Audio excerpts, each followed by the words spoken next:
একবেলা ভাত খাবো। ভুট্টো বলছিল প্রয়োজনে আমরা ঘাস খাবো। আমি সেই মিটিংয়ে ছিলাম করাচিতে। বলে প্রয়োজনে ঘাস খাইতে হবে, তাহলে আমরা এটা বানাবো।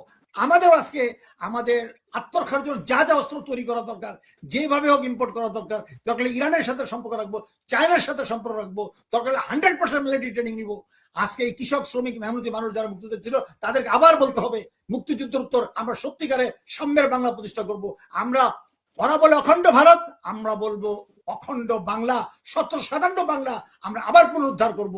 সেই স্পিড নিয়ে কথা বলতে হবে।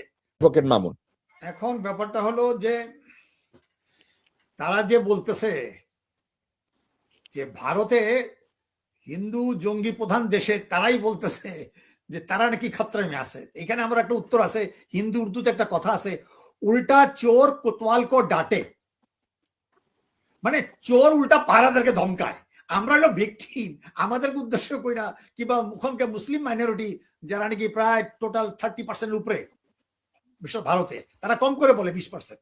এখন এইটা বলতে চাচ্ছে যে ওয়ার অন টেররের মতো ইসলামিক ফোবিয়ার যে চালু হয়েছিল সেটাকে আবার তারা ইসরায়েলের সাথে মিলাইয়া, হ্যাঁ, মুসলমান হত্যা করে তারা উৎসব পোষণ করে।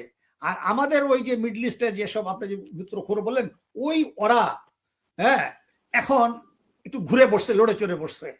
তখন আমাদের হলো সবচেয়ে প্রথম, আমরা মনে করি হ্যাঁ হাসিনুর ভাই বলছে যে আমরা ভাত খাচ্ছি, কাপুরুষ হয়ে গেছে মাঝখানে, কিন্তু ঐতিহাসিক ভাবে আমরা গঙ্গারিডায়ের জাতি, যে আলেকজান্ডার ঠেকাই দিয়েছিলাম পাঞ্জাব নদীর বিপাশার পূর্ব পাশে, 1200 শতাব্দীতে আমরা পরাজয় বরণ করছিলাম ক্ষণিক।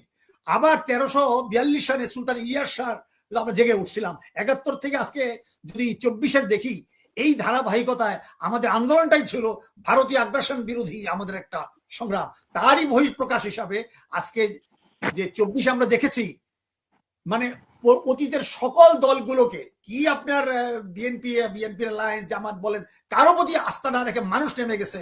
এইখানে যেহেতু মানুষ জেগে গেছে, একটা মারলে একটাই পরে আরেকটা দাঁড়ায় যায় না। এখন যখন নাকি আমাদের 16ই জুলাই যে আবু সাইদ যে ভয়কে জয় করে আগের দিন চিঠি লিখে গেল যে বুকের ভিতরে অনেক ঝড়, বুক পেতেছি গুলি কর। এখন কথাটা হইছে, দেখা গেছে যে এই আমাদের বিপ্লবটা হাইজ্যাক চিন্তাই হয়ে গেছে নির্বাচনের নামে, যেভাবে হোক না কেন। এখন কিন্তু আমরা মনে করি অসমাপ্ত বিপ্লব সম্পন্ন করতেই হবে। হাসিনুর ভাই যেভাবে বলছে, আমরা দরকার হইলে একবেলা ভাত খাবো। ভুট্টো বলছিল প্রয়োজনে আমরা ঘাস খাবো। আমি সেই মিটিংয়ে ছিলাম করাচিতে। বলে প্রয়োজনে ঘাস খাইতে হবে, তাহলে আমরা এটা বানাবো। আমাদের আজকে আমাদের আত্মরক্ষার জন্য যা যা অস্ত্র তৈরি করা দরকার, যেভাবে হোক ইম্পোর্ট করা দরকার। দরকার ইরানের সাথে সম্পর্ক রাখবো, চায়নার সাথে সম্পর্ক রাখবো, দরকার 100% মিলিটারি ট্রেনিং নিব। আজকে এই কৃষক, শ্রমিক, মেহনতি মানুষ যারা মুক্তিযুদ্ধ ছিল তাদেরকে আবার বলতে হবে মুক্তিযুদ্ধের উত্তর আমরা সত্যিকারে সাম্যের বাংলা প্রতিষ্ঠা করব। আমরা, ওরা বলে অখণ্ড ভারত, আমরা বলবো অখণ্ড বাংলা, 57 বাংলা আমরা আবার পুনরুদ্ধার করব। সেই স্পিড নিয়ে কথা বলতে হবে। বাঙালিরা মাঝখান দিয়ে একটু ঘুমায় গেছিল, আবার যে করছে, আমরা তিতুমিরের সন্তান, এইভাবে বললেই তো হয়। ওকে, কারা রইল বোকাপাট, কারা রইল বোকাপাট, ভেঙে ফেল রেল পাট, রক্ত জামার শিকল পুজোর ভাষণ বেদি। ওরে ও তরুণ নিশান, ওরে ও তরুণ নিশান, বাজে তোর গলায় বিশাল ধ্বংস নিশান, প্রাচীর প্রাচীর ভেদি। কারা